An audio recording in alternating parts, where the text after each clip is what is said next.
the expectation for ibrutinib in the frontline setting for this patient is very good. So I would expect that the patient would have several years of disease control with ibrutinib.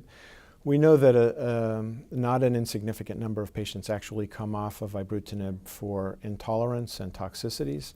And so if you have a patient who has that issue and has some toxicity or side effect from the ibrutinib and has to discontinue treatment, particularly related to this patient, a young person with 17p deletion, if we're looking at intolerance and alternatives because the patient is intolerant to ibrutinib, my recommendation would be to go to another BTK inhibitor. There is one that's now available called acalabrutinib, which is approved for patients with mantle cell. It works by the same mechanism of action of ibrutinib. The toxicity profile is a little bit different, and it does represent a meaningful alternative for patients who are intolerant to ibrutinib. Less common reason for coming off ibrutinib is progression of the disease and development of resistance. And there are several treatment options for patients who develop resistance to ibrutinib.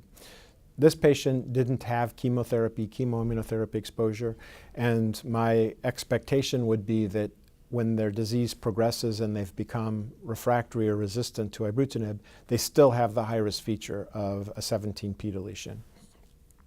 So in those cases, relapse regimens or regimens for relapse disease would include venetoclax-based therapy or idelalisib-based therapy. Those are the two treatment modalities that have been shown to have activity in patients with 17p deletion in the relapsed setting.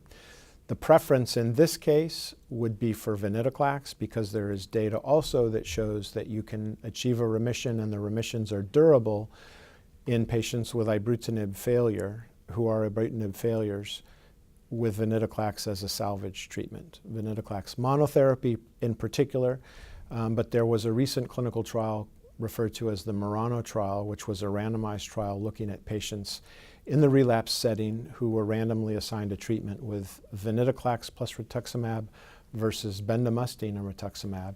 And that trial was very positive, showing improved outcomes for venetoclax plus rituximab.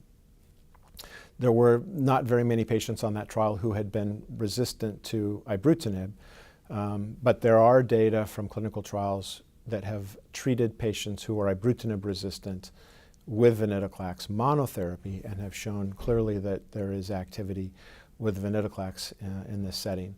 There's also data that's been published looking at idelalisib in patients who have failed ibrutinib.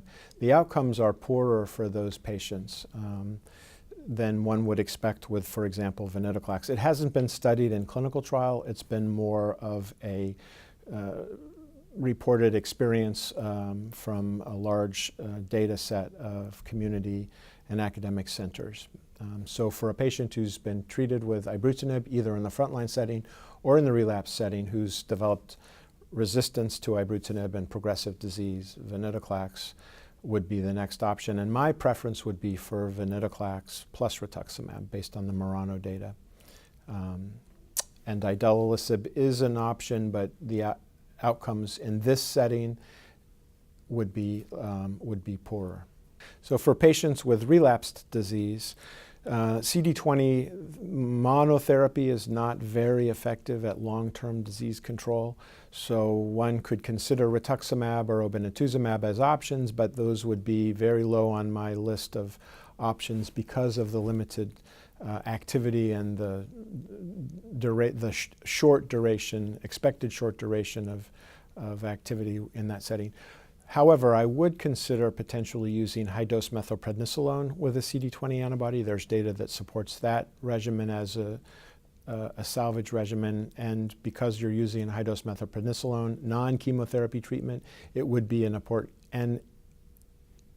reasonable option for patients with 17p deletion. The other possible option would be a lenalidomide-based treatment. We've done a lot of work with lenalidomide in the relapse setting as well as in the frontline setting. There is activity, and there's activity in patients with 17p deletion CLL. There also is some toxicity with lenalidomide, so it can be a little more challenging to give because of the toxicity profile.